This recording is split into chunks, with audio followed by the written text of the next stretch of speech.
Kama ni mara yako ya kwanza unatembelea chaneli yetu ya Top 5 Media, tunakuomba ubonyeze neno subscribe, kisha kwa chini itatokea alama ya kengele. Tunakuomba ubonyeze kengele hiyo ili uwe wa kwanza kupokea taarifa katika chaneli yetu. Asante.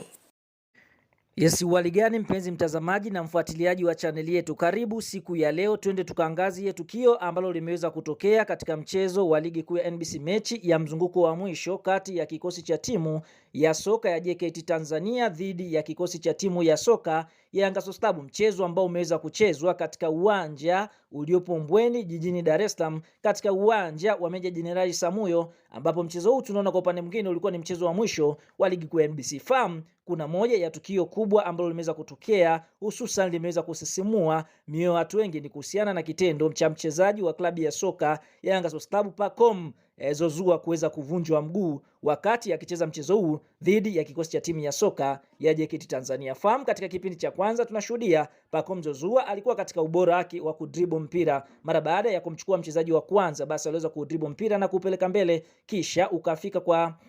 mchezaji mwingine wa klabu ya soka JKT Tanzania, huko Pacome na mwenyewe pia alikuwa akiukimbilia mpira huo, lakini walienda kukutana na mchezaji huyo akaweza kupiga sliding tackling, ambapo sliding tackling iliweza kumfanya Hassani Wahabi kuweza kumvunja mguu mchezaji Pacome Zouzoua. Hakika tukio hili limeweza kuwasisimua watu wengi kama inavyoonekana katika video yetu, na limeweza kuhuzunisha watu wengi, kwa sababu ukiangalia Pacome ni mchezaji mzuri, na ukiangalia sehemu ambayo ameweza kuvunjika ni sehemu mbaya kweli kweli. Kama hakuna madaktari ambao ni professional, basi huenda kari yake ya mpira ikafikia mwishoni, kwa sababu ukiangalia eneo lilovunjika inahitaji madaktari wataalamu ambao moja kwa moja wataweza kumtibu mchezaji huyu, ambaye kwa upande mwingine ni raia wa Ivory Coast, ambaye amekuwa na kiwango bora sana msimu ndani ya kikosi cha timu ya soka ya Yanga Sports. Kwa hiyo ni tukio la kusisimua ambalo tunaona kwa upande mwingine linakwenda kumweka nje kwa muda mrefu mchezaji Pacome Zouzoua, ikiwa ni mechi yake ya mwisho msimu, lakini tunaona ameweza kumaliza vibaya. Na msimu umekuwa si msimu mzuri sana kwa kikosi cha Yanga Sports, kwa sababu nyota wengi wamekumbikwa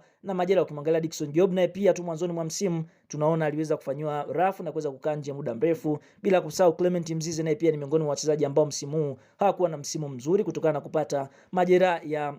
ambao ameweza kumfanya kukaa nje muda mrefu. Kwa hiyo huenda tena tukamshuhudia Pacome Zouzoua akakaa nje kwa kipindi cha muda mrefu kuelekea katika msimu mpya wa mwaka 2026 2027. Kama Top 5 Media tunapenda kutoa pole kwa mchezaji Pacome Zouzoua na watu wote wale ambao wameweza kuguswa na tukio hili, kwa sababu ukiangalia ni tukio ambalo linaumiza, linasisimua kwa jinsi ambavyo mchezaji huyu ameweza kuvunjwa mguu. Kwa hiyo naye kama ni mdau umeweza kuguswa na tukio hili, shuka chini hapo kwenye comments kadondosha maoni kuweza kumfariji Pacome na wale wote ambao wameweza kuguswa na tukio hili.